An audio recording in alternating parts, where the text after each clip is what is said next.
Boa tarde, estamos começando mais um Palavra Aberta em parceria com a Associação Jurídica e Social do Piauí, a JUSP. E no programa de hoje nós vamos falar sobre acidentes de trabalho e doenças ocupacionais. Vamos destacar quais os principais tipos previstos na legislação, quais os direitos dos colaboradores e quais os procedimentos que devem ser seguidos pelas organizações. Para conversar conosco sobre esse assunto, nós vamos receber o advogado Saulo Soares, autor do livro O Direito da Prevenção de Riscos Ocupacionais.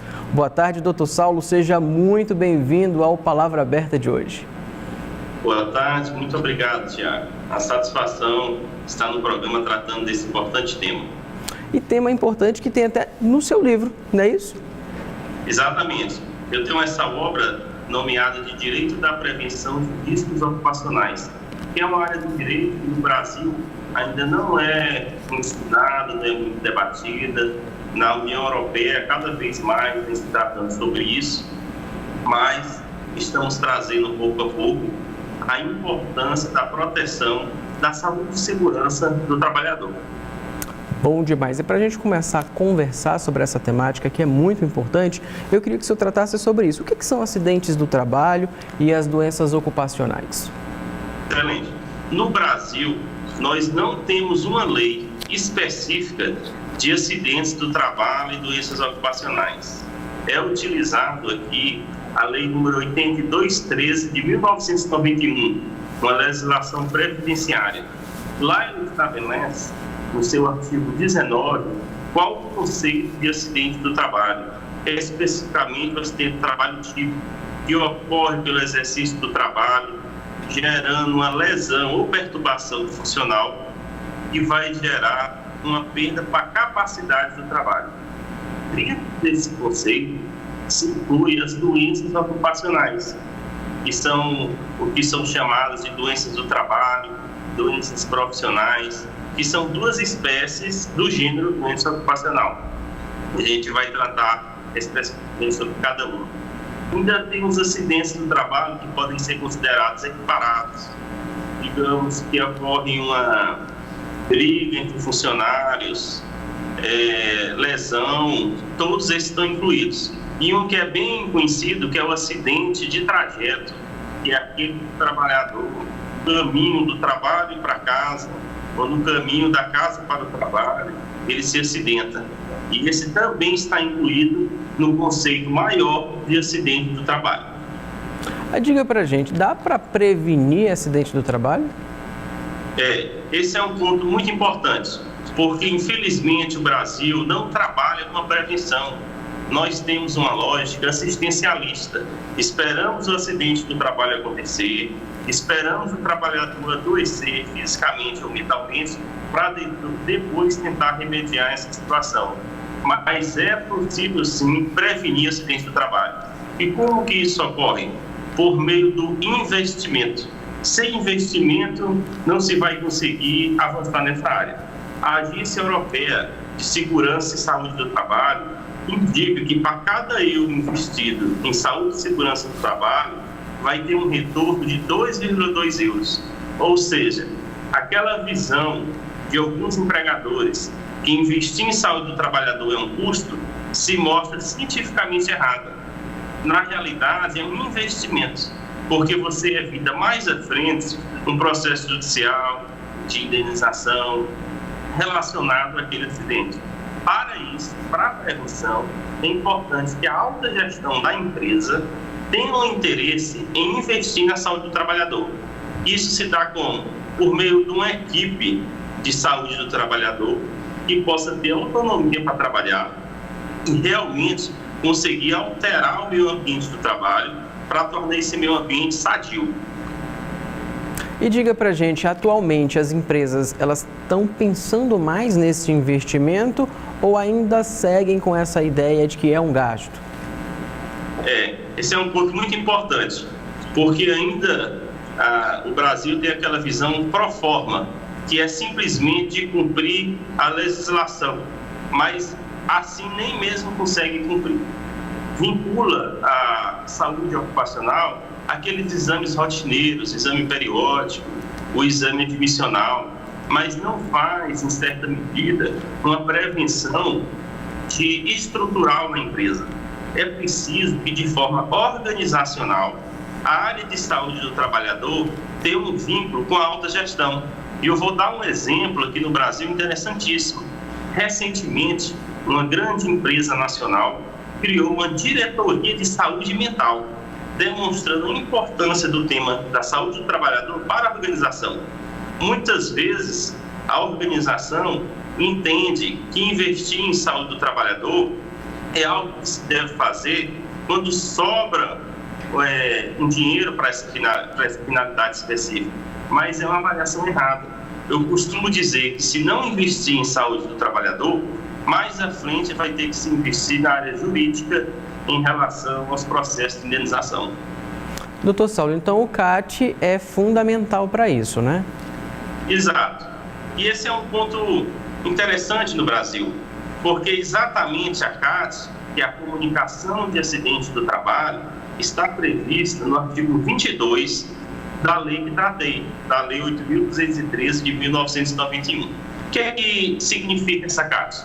O trabalhador que se acidenta ou que se adoece, ele tem o direito de ter reconhecido esse direito por meio da CAT, mas infelizmente o Brasil vive um hábito de omitir a expedição da CAT. São poucos empregadores que fazem essa expedição da CAT, mesmo em caso de acidentes de trabalho comprovados. Com que finalidade isso? Com a finalidade de evitar as repercussões jurídicas do acidente de trabalho, mas estão evitando de forma ilegal, porque o que importa é se o acidente e se a doença ocorreram ou não. Depois que ocorreu o acidente, depois que ocorreu a doença, o empregador já tem o dever de emitir essa CAT. Essa CAT vai ter grande importância, tanto para finalidades previdenciárias, como para finalidades trabalhistas. Mas eu digo antecipadamente, o trabalhador brasileiro, mesmo de empresa pública, não só empresa privada, estou falando, tem uma grande dificuldade de ter reconhecido seu direito de emissão da CAT. E não só isso, de também ter emitido a notificação compulsória para o Ministério da Saúde, que o Ministério da Saúde estabelece uma lista de doenças do trabalho que devem ser notificadas. Mas, infelizmente, também há uma omissão generalizada a esse respeito. E quais as consequências jurídicas do acidente no trabalho? As consequências são inúmeras. E por isso mesmo que o empregador, ilegalmente, alguns, não estou generalizando, buscam omitir a notificação da CAT. Com essa CAT, com essa comunicação de acidente de trabalho, ele vai ter uma prova que ele pode utilizar na Justiça do Trabalho para requerer uma indenização, tanto pelos danos materiais que sofreu por aquele acidente, ou como pelos danos morais, no caso de doença ocupacional. Por exemplo, um trabalhador que sofreu assédio e sofreu de depressão, sofreu de síndrome de burnout. Então, ele tem esse documento, essa consequência jurídica. E quando emite a CAT, se for encaminhada ao INSS para a famosa perícia médica, que o perito do INSS, atualmente perito médico federal, ele pode reconhecer a doença ou acidente de natureza ocupacional. O trabalhador, assim, vai ter reconhecido o pagamento do seu FGTS. A empresa tem que manter o recolhimento. E outro detalhe importante, quando o trabalhador retorna do INSS, ele tem uma garantia de emprego. O empregado tem no mínimo 12 meses na empresa sem poder ser demitido. Então, as empresas, algumas, impedem esse direito para evitar que o trabalhador tenha essa estabilidade de no mínimo 12 meses dentro da empresa. Essa é uma grande repercussão que algumas empresas tentam evitar de forma ilegal, contrário ao que está previsto na legislação. E quanto ao empregador, quais os direitos, quais as responsabilidades? O empregador, ele tem a responsabilidade de proteção da saúde do trabalhador e da segurança. Ou seja, o trabalhador tem que ir para o estabelecimento e ele tem que garantir que esse trabalhador não vai adoecer. Antigamente, a gente tratava muito de indústrias, então a gente evitava acidentes graves, amputações. Hoje, com esse trabalho tecnológico, com esse trabalho home office, e também um trabalho presencial, As doenças que estão crescendo vertiginosamente são as doenças da saúde mental. Então, o empregador tem que garantir um meio ambiente de trabalho saudável para impedir essas doenças. Mas, para isso, precisa de programas de saúde do trabalhador. É o conhecido Programa de Controle Médico de Saúde Ocupacional, PCMSO. Um médico do trabalho vai conduzir esse programa e vai fazer os exames ocupacionais dos trabalhadores e vai levantar a possibilidade de doenças e acidentes. Mas, infelizmente, repito isso, no Brasil existe uma retaliação ao empregado que busca seus direitos. Então, digamos, um empregado que adoece do trabalho, muitas vezes ele sofre retaliação do empregador por buscar a emissão da CAT, por evidenciar aquela falha no sistema. Muitas vezes é uma falha que todo mundo conhece, mas quando alguém apresenta, ela se torna uma vítima. Muito bem, doutor Saulo, a gente vai fazer uma pequena pausa importante para que o nosso telespectador possa acessar as nossas redes sociais. O Instagram é através do endereço TV Assembleia Pi. O YouTube é pelo Legislativo Pi e o Facebook é pelo TVAlep.oficial. Daqui a pouco a gente volta.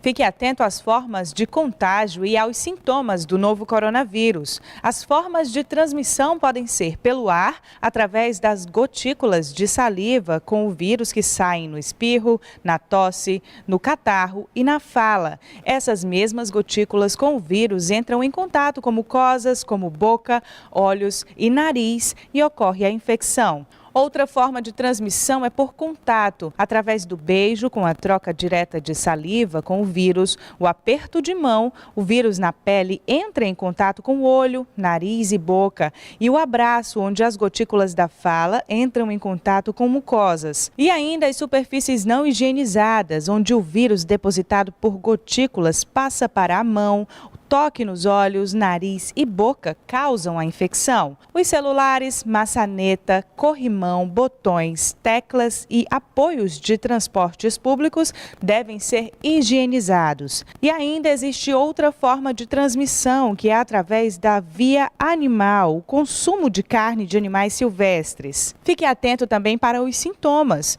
Os sintomas do coronavírus são bastante variados. Os mais comuns são tosse seca com secreção, febre acima de 37 graus e os mais graves são dificuldade respiratória aguda e insuficiência renal. Outros possíveis sintomas são dores no corpo, congestionamento nasal, inflamação da garganta e diarreia.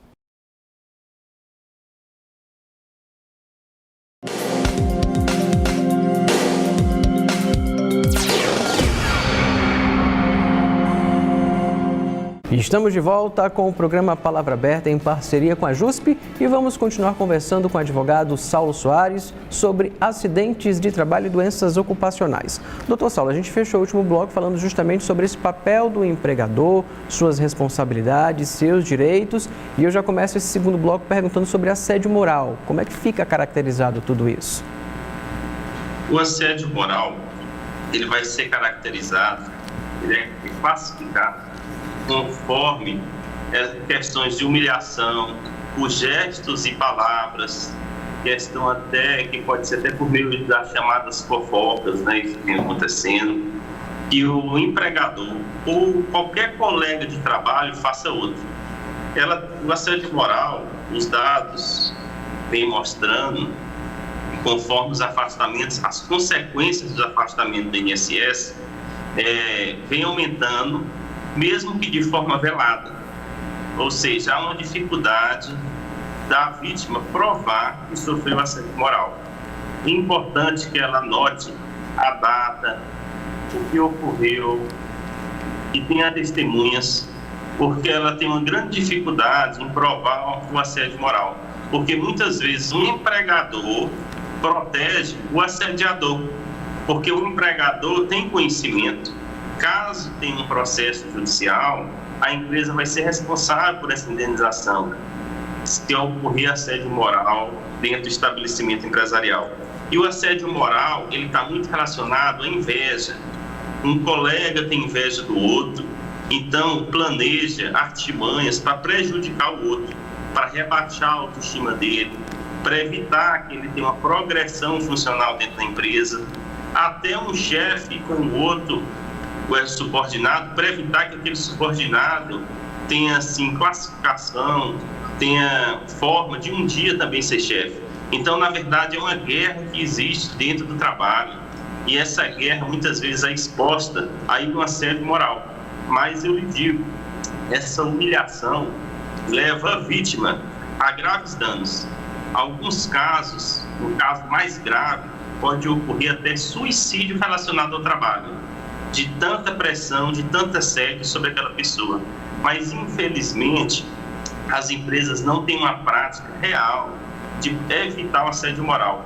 Por outro lado, algumas fazem exatamente ter uma estrutura, uma organização da pressão e do conflito. E eu digo isso não só de empresas privadas, ocorre também em empresas públicas. É um procedimento organizacional de pressão. É preciso despressurizar algumas empresas públicas que trabalham simplesmente pela ameaça de processos administrativos. Isso vai tudo de um tipo de assédio moral, que é o conhecido assédio moral institucional, quando a organização incentiva ou tolera os casos de assédio. Ela tem conhecimento que tem assédio moral, mas ou vai tolerar ou vai incentivar que isso ocorra, como uma forma de produtividade. Eles entendem que vai aumentar a produtividade desse jeito, mesmo que seja às custas da saúde do trabalhador. E tem alguma legislação específica quanto às síndromes e doenças mentais? O que é que ocorre? No Brasil tem um decreto, que é o decreto 3048. Ele estabelece quais são as doenças que são relacionadas ao trabalho. Não é um decreto exaustivo, pode ter doenças que não estão lá e também ser consideradas do trabalho. Entre as doenças que se caracterizam como doença do trabalho, está lá a famosa síndrome de burnout, ou também conhecida como síndrome de esgotamento profissional. O que é essa síndrome que tanto fala? É uma síndrome geralmente relacionada a trabalhadores que têm uma grande motivação no trabalho, que têm uma grande ligação com o público. Dou como exemplos profissionais da saúde, como médicos, professores. Esses profissionais, mas não só eles, não existe assim uma restrição a demais profissionais, podem sofrer essa síndrome que é caracterizada pela despersonalização, uma exaustão profissional e um enfraquecimento emocional em relação a isso. Ou seja, ela tinha um grande planejamento no trabalho, ela tinha um grande planejamento na empresa, mas ela sofre esse baque, algumas vezes pelo assédio moral no trabalho. E como que vai ser diagnosticado isso, hein? É necessário que o trabalhador procure seu médico do trabalho, mas algumas empresas não têm. Então, vai ter que buscar o médico assistencialista, o médico psiquiatra ou mesmo o psicólogo para fazer esse acompanhamento e juntar a documentação que faça toda essa comprovação. E quais os direitos das pessoas com deficiência? As pessoas com deficiência no trabalho ainda vêm sofrendo discriminação. Essa é uma realidade. Temos hoje uma boa legislação, que é o Estatuto da Pessoa com Deficiência, e também o Brasil contempla a Convenção Internacional sobre os Direitos das Pessoas com Deficiência. Essa convenção tão importante que no Brasil tem status de emenda constitucional. Mas o que acontece? Atualmente, de forma velada, as pessoas com deficiência ainda sofrem discriminação no trabalho. Seja lá no exame admissional, que podem não ser admitidas por uma imposição de ter uma capacidade plena, ou seja mesmo para progressão funcional. Vou dar um exemplo. O trabalhador que tem um filho pessoa com deficiência, o filho, por exemplo, tem transtorno do espectro autista, a legislação garante que ele tenha redução de jornada do trabalho, redução da jornada. O trabalhador que também é pessoa com deficiência, a legislação também garante que ele tenha essa redução de jornada. Ou seja, um trabalhador que tem esse direito reconhecido, não pode ser punido em não progredir funcionalmente. Mas o que se vem ocorrendo é que alguns trabalhadores podem relatar isso. As empresas alegam que o trabalhador, por ter redução de jornada de trabalho, ele não pode cumprir integralmente um cargo de chefia. Mas, na verdade, de forma velada, essa é uma discriminação, porque a origem da redução de jornada é uma adaptação razoável em razão da pessoa com deficiência. É declarado como crime, é tipificado como crime a discriminação. A dificuldade que se tem é de provar, porque o assediador vem cada vez mais atuando de forma velada. Por isso é importante a pessoa com deficiência juntar provas que evidenciem essa discriminação. E como seria? Juntar que tipo de provas especificamente? Por exemplo, ele vai juntar as provas relacionadas a uma negativa de contratação. Um empregado que seja pessoa com deficiência, ele, digamos, ilegalmente, ele é considerado inapto para o trabalho em razão da deficiência. Em um concurso, isso não é possível. A legislação estabelece que durante o estágio probatório, a pessoa com deficiência tem que ser avaliada. Ou seja, ela não pode já ser inapta do início. O que é que acontece? Geralmente vai ter que ter uma prova testemunhal. Colegas de trabalho que presenciaram aquilo, presenciaram brincadeiras de mau gosto, porque algumas vezes, se a pessoa com deficiência, ela pode ter redução de metas. Ou seja, os colegas de trabalho podem ficar insatisfeitos com isso. Então, a prova testemunhal vai ser muito importante nesse ponto. O que é que faz a pessoa com deficiência? Ela pode apresentar denúncia ao Ministério Público do Trabalho, assim como ela pode apresentar uma denúncia também à importante Comissão de Defesa dos Direitos da Pessoa com Deficiência da Ordem dos Advogados do Brasil, da OAB.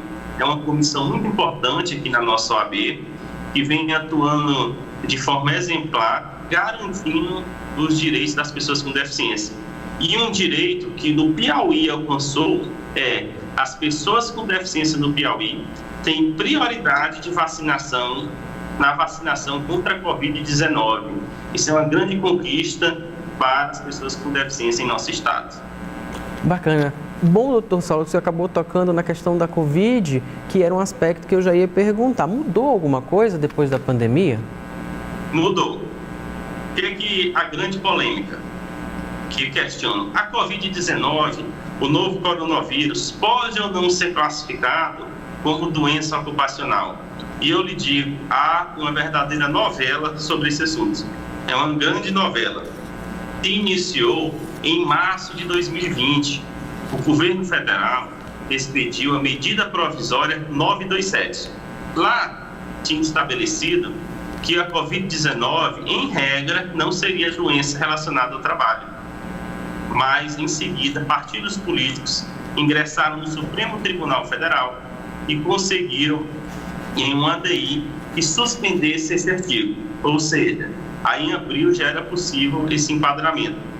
Em seguida, em setembro de 2020, o Ministério da Saúde expediu a lista de doenças relacionadas ao trabalho e nessa lista estava incluída a Covid-19. Foi uma grande polêmica nesse dia. Não se passou pouco mais de um dia. No dia seguinte, essa lista foi revogada. Continua a novela. Em dezembro de 2020, o Ministério Público do Trabalho expediu uma nota técnica dispondo que a Covid-19 pode ser considerada doença ocupacional a depender das condições de trabalho e declarou ainda que no decreto 3048 estabelece que profissionais de saúde ou pessoas que trabalham em hospitais, laboratórios, pode ser provado que a doença do novo coronavírus é ocupacional. Mais à frente veio o Ministério da Economia, expediu uma nota técnica, também concordando que pode ser doença ocupacional, mas que caberia ao perito previdenciário, ao perito médico federal, essa análise. Então, eu resumindo tudo isso, como que está atualmente? Atualmente, a Covid-19 pode ser considerada doença ocupacional. E olha o que eu utilizei, que pode, ou seja, não é de forma automática. Não basta o trabalhador ter Covid-19 que já é ocupacional. É necessário uma análise do chamado nexo causal. Então, legalmente, pode ser considerado. E se for suspeito ou comprovado, cabe o que tratamos da emissão da CAT. Então, quais os desafios, então, para garantir a saúde desse trabalhador a partir dessa perspectiva? Os desafios são enormes. E eu vou tratar, então, para apresentar sobre isso, sobre o panorama dos acidentes de trabalho no Brasil. Isso é muito importante.